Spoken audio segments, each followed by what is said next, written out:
बच्चों, आज हम कक्षा 8 हिंदी भाषा भारती एड ग्रेड अभ्यास पुस्तिका का पाठ 12 याचक और दाता के प्रश्न उत्तर लिखेंगे।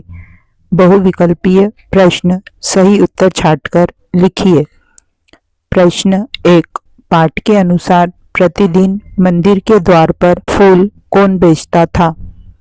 इसका उत्तर है सी, वृद्धा। प्रश्न 2, याचक और दाता कहानी में वास्तविक याचक किसे माना गया है? तो इसका सही आंसर है बी, सेठ जी। प्रश्न 3, होश में आने के बाद मोहन की स्थिति क्यों बिगड़ने लगी थी? तो इसका सही आंसर है सी, वृद्धा माँ को न देखकर।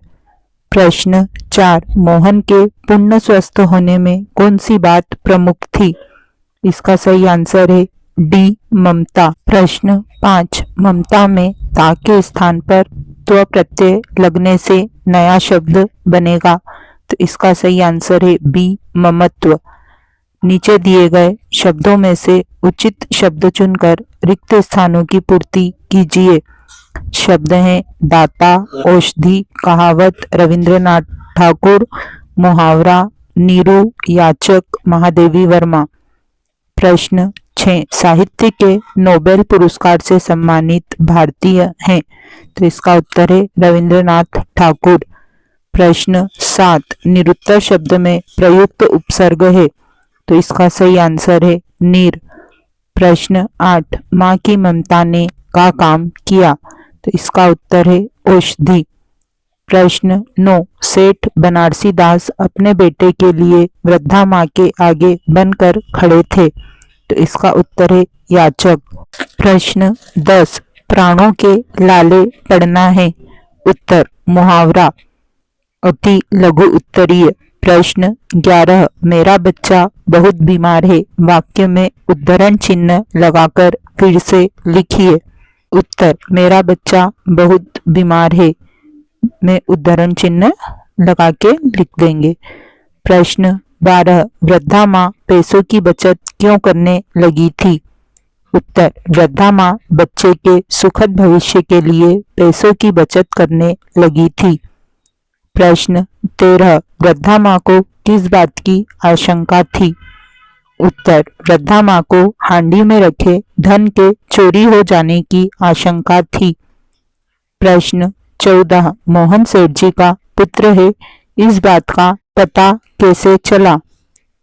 उत्तर, मोहन के जांघ पर लाल रंग का चिन्ह देखकर इस बात का पता चला कि मोहन सेठ जी का पुत्र है। लघु उत्तरीय।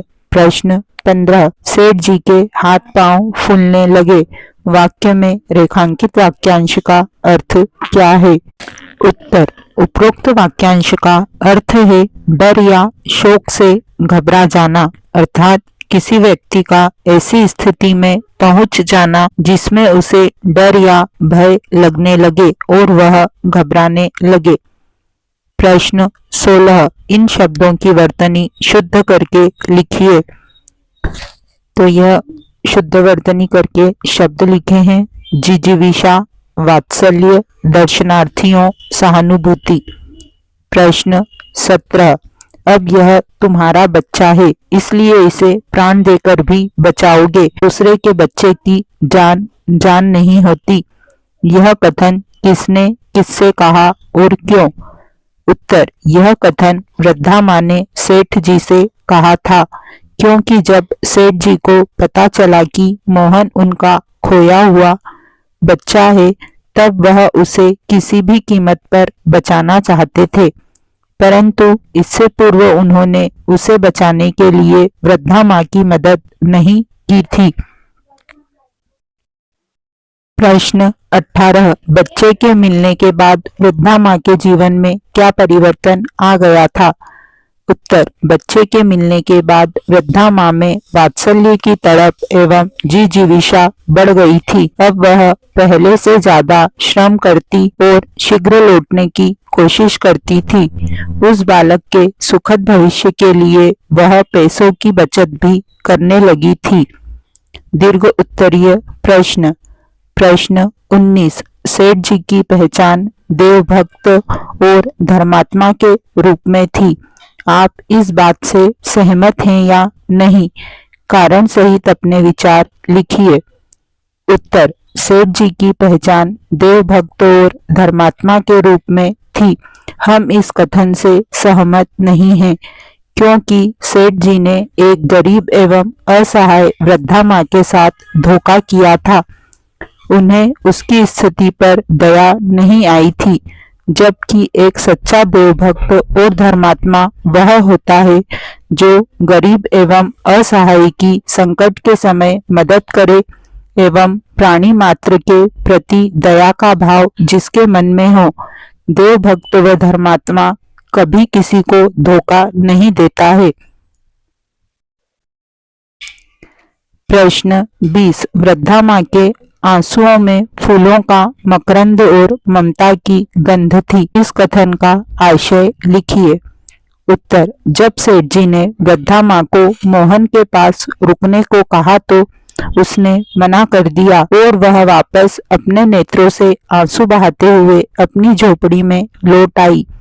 आज उनकी आंखों में जो आंसू बह रहे थे वे साधारण नहीं थे, बल्कि उनमें माँ के गहरे प्रेम की महक थी। आज वह अपने ममत्व और सेवा भाव के साथ त्याग की महिमामयी मूर्ति थी, इसलिए उनके आंसू फूलों के मकरंद की भांति ममता की गंध लिए हुए थे। इसी के साथ हमारा यह पाठ यहीं समाप्त होता है। जल्द ही हम अगले पाठ के साथ पुनः मिलेंगे।